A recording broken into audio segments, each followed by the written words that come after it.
HEScast, o podcast do Hospital Estadual Sumaré, por uma saúde mais segura.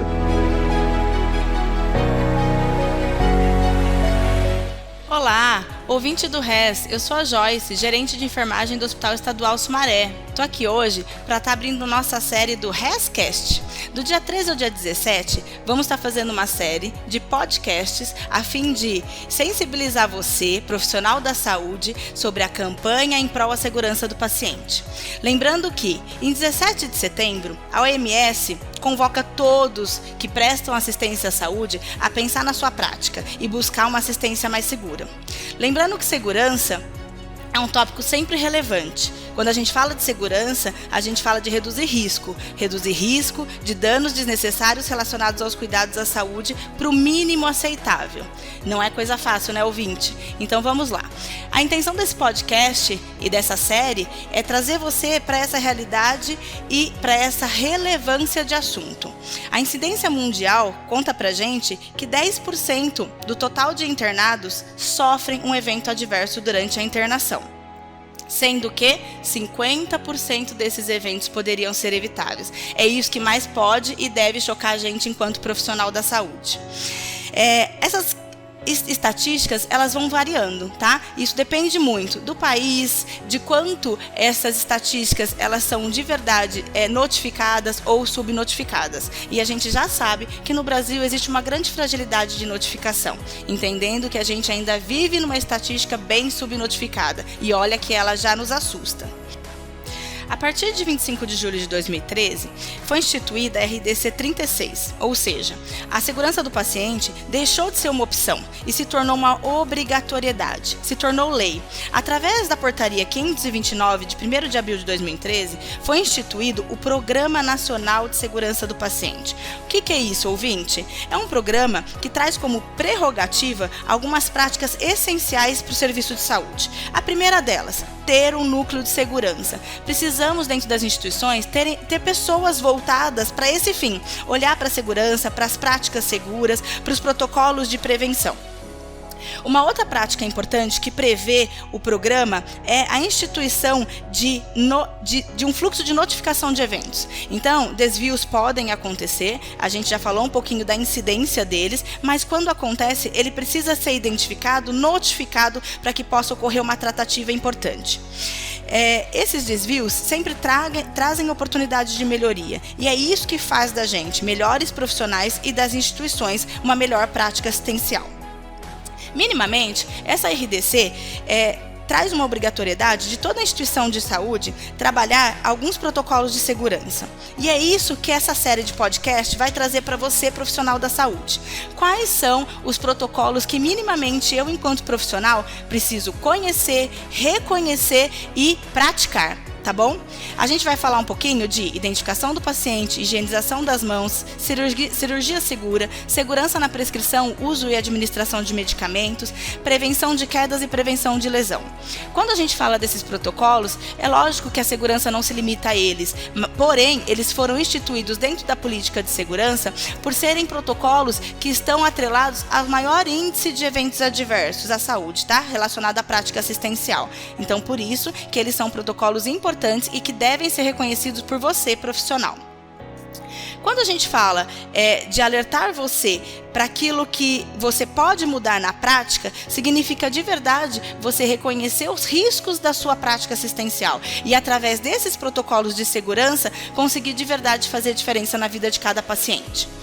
Ficou para mim, hoje, nessa série, falar um pouquinho sobre o primeiro protocolo de segurança. Talvez a gente esteja falando da premissa da segurança do paciente, que é a identificação do paciente. Joyce, mas por que a premissa de segurança? Simplesmente porque a segurança é sempre atrelada à prática de cuidado a alguém. E aí, fazer o melhor cuidado, o melhor remédio, a melhor cirurgia, não se faz necessário se eu não faço para a pessoa adequada, se eu não faço para a pessoa certa. Então, por isso que a identificação do paciente, ela se torna a premissa. Então, toda instituição de saúde precisa ter um protocolo de identificação do paciente, onde se estabelece um método de identificação, não só do paciente, porque a gente, enquanto profissional, é focado na pulseira, na etiqueta, mas tudo que é atrelado ao cuidado e assistência do paciente precisa ser identificados. Além disso, o protocolo propõe que essa instituição utilize 2 identificadores, preferencialmente ou obrigatoriamente, que sejam do reconhecimento do paciente, ou seja, esse paciente ele tem que ser capaz de falar e identificar esses identificadores a qualquer momento, a qualquer oportunidade da assistência, tá? Normalmente se usa o nome, a data de nascimento, mas você ouvinte não pode esquecer que a gente também tem os homônimos, e nesse caso a gente precisa ter um terceiro identificador. Para quê? Para que de verdade essa prática ela se torne cada vez mais segura. O grande desafio do protocolo de identificação para muitas instituições deixou de ser o método de identificar. Boa parte das instituições já conseguiram estabelecer método e realizam essa prática. Porém, ainda o grande desafio é o envolvimento do paciente na prática segura, entendendo que ele precisa estar esclarecido qual a importância da identificação, por que ele precisa se manter identificado durante toda a internação e todos os processos de cuidado. Um outro desafio é que o profissional de saúde, você ouvinte, exerça essa prática diariamente no seu dia a dia, em cada atitude, em cada atividade, relembrar que eu preciso confirmar se eu estou cuidando do paciente certo, tá? E isso é feito de diversas maneiras, através do método estabelecido, mas através da conversa com o paciente, questionando qual que é o nome dele, confirmando o seu nome. Então é essa prática onde tudo começa, e estudos já dizem que as instituições que instituem a prática de identificação já estão minimizando enormemente a chance de errar e a chance de levar ou causar algum evento adverso ao paciente. Ainda nesse podcast, ficou para mim contar um pouquinho para você da cirurgia segura. A cirurgia segura foi considerado o segundo maior desafio global, depois da higienização das mãos. Espera aí que logo você vai ouvir em outro episódio falar um pouquinho dessa prática, extremamente desafiadora. Mas por que eu quero falar um pouquinho da cirurgia segura? Em média, ocorre uma intervenção cirúrgica para cada 25 pessoas vivas, com uma taxa de complicação de 3 a 17%. 7 milhões de pacientes sofrem complicações cirúrgicas anualmente, e o que mais nos choca, ouvinte, sendo que 50% dessas complicações têm um grande potencial de evitabilidade. Quando a gente fala da cirurgia segura, o maior marco deste protocolo e dessa boa prática é o checklist, a conferência nos 3 momentos do período aí perioperatório, que é antes da indução cirúrgica, antes da incisão cirúrgica e antes do paciente sair de sala. A eficiência dessa estratégia, ou seja, da aplicação do checklist a todos os procedimentos cirúrgicos, chegou a uma diminuição de 36% de complicações, isso é o que os estudos nos dizem, e reduz em média 47% a taxa de mortalidade, sendo reconhecida então como uma estratégia extremamente efetiva para garantir a segurança do paciente. Dados a serem checados vão desde a identificação do paciente, o perfil desse paciente, que comorbidade ele traz com ele, tipo de alergia, quais são os riscos cirúrgicos atrelados a esse procedimento, qual que é a adequação de recurso que eu tenho em sala, eu tenho material adequado, eu estou com medicamento disponível, meus equipamentos já foram testados. Então, são amplos os questionamentos que são feitos no checklist para garantir a prática segura e evitar aí o máximo possível as complicações. Você que vive dentro de um centro cirúrgico também não pode se ater só ao checklist. Quando a gente falar de cirurgia segura, todo o processo perioperatório precisa de fato ser repensado. E quando eu digo todo o processo, eu estou falando desde a indicação, né? Porque a indicação ela é importante, e o que a gente aprende? Que ela tem que trazer mais benefício do que riscos. Então, quando a gente pensa no processo cirúrgico, a indicação também é algo a ser refletido, ser pensado aí pelo profissional de saúde e ser garantido em relação à segurança.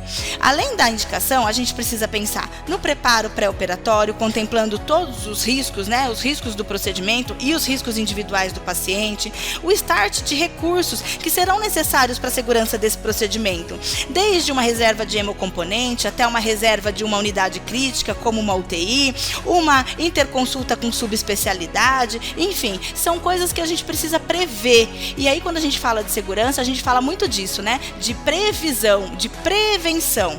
Monitorar com certeza, pós, né, o procedimento, qualquer perfil de descompensação que esse paciente possa ter, né? E eu não posso deixar de falar na cirurgia segura uma prática que é evidência A em prevenção de infecção do sítio cirúrgico, que é a prática do antibiótico profilático.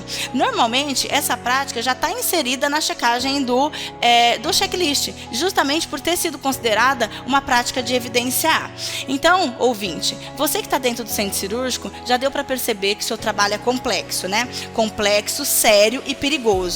Além de garantir um procedimento seguro, você precisa também garantir uma estabilidade desse paciente pós-cirurgia, tentar entender qual tipo de deterioração clínica esse procedimento pode gerar no seu doente, para que você também possa se precaver, prevenir, alinhar e ajudar o seu paciente a se estabilizar pós esse trauma, após esse momento aí desafiador que é o procedimento cirúrgico, ok? Então o desafio tá aí. Essa série de podcast vai alertar você, profissional da saúde, o quanto você tem responsabilidade nas práticas seguras e o quanto o seu paciente depende disso. O próximo episódio vai falar do primeiro desafio global, que é a prática da higienização das mãos. Espero poder contar com vocês em toda a série de HAScast, ou seja, o podcast do HAS. Obrigado, ouvinte. Até a próxima.